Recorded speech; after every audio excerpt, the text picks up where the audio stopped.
মাগুরায় ধর্ষণের শিকার শিশুর মৃত্যুর ঘটনার প্রতিবাদে ঢাকা বিশ্ববিদ্যালয়ে মশাল মিছিল শেষে প্রতিবাদ সমাবেশ করছে বিক্ষুব্ধ ছাত্র জনতা। আমরা সরাসরি চলে যাচ্ছি সেখানে। পদক্ষেপ দেখতে চাই না, আমরা শুধুমাত্র মৃত্যুদণ্ড দেখতে চাই। এই ঈদে জামা জুতো অ্যাক্সেসরিজের ডিসকাউন্ট।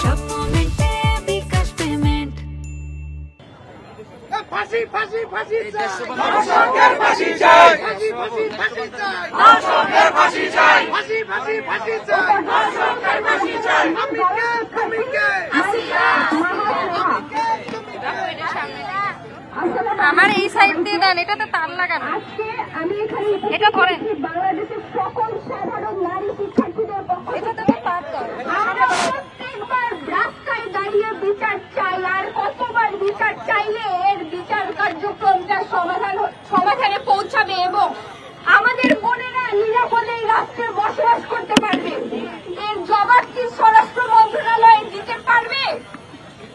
আমরা মনে করছি যে স্বরাষ্ট্র মন্ত্রণালয়, আইন মন্ত্রণালয় এবং নারী ও শিশু মন্ত্রণালয়ে বিশেষ সেল কার্যক্রম করতে হবে এবং নারী শিক্ষার্থী সহ সমস্ত শিক্ষা প্রতিষ্ঠান এবং যত ধরনের প্রতিষ্ঠান রয়েছে সেখানে নারীদের জন্য বিশেষ সেল কার্যক্রম করতে হবে। নারীদের হেনস্থা বন্ধ করতে হবে, নারী নির্যাতন, নারী নিপীড়ন বন্ধ করতে হবে। স্বাধীন রাষ্ট্রে আমরা এখনো পরাধীন, আমাদের নিজেদের নিরাপত্তার জন্য রাস্তায় দাঁড়িয়ে যে বিচার চাইতে হচ্ছে। 2025 সালে এসেও আমাদের কেন রাস্তায় দাঁড়িয়ে বিচার চাইতে হবে? আমরা এই ঘটনার মাধ্যমে আমরা দেখতে চাই আর কোন শিক্ষার্থী, আর কোন নারী, আর কোন বোন রাস্তায় দাঁড়িয়ে বিচার চাইবে না।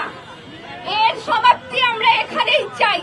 আমরা চাই যে সমস্ত ক্ষেত্রে যৌন নিপীড়ন, নারী নিপীড়ন, ধর্ষণ বন্ধে সরকার আইন প্রণয়ন করবে, প্রয়োজনে আইন সংস্কার করবে, নতুন করে আইন প্রণয়ন করবে।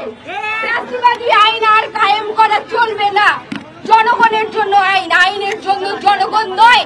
আমরা এটি ভুলতে বসেছি। আমাদেরকে নিজেদের নিরাপত্তার দাবিতে রাজপথে নেমে আসতে হয় বারবার।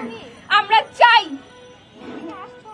আমার বোন আসিয়ার মতো আর কোন বোন, আর কোন শিশু, আর কোন মা যেন অকালে মৃত্যুবরণ না করে। ধন্যবাদ সকলকে।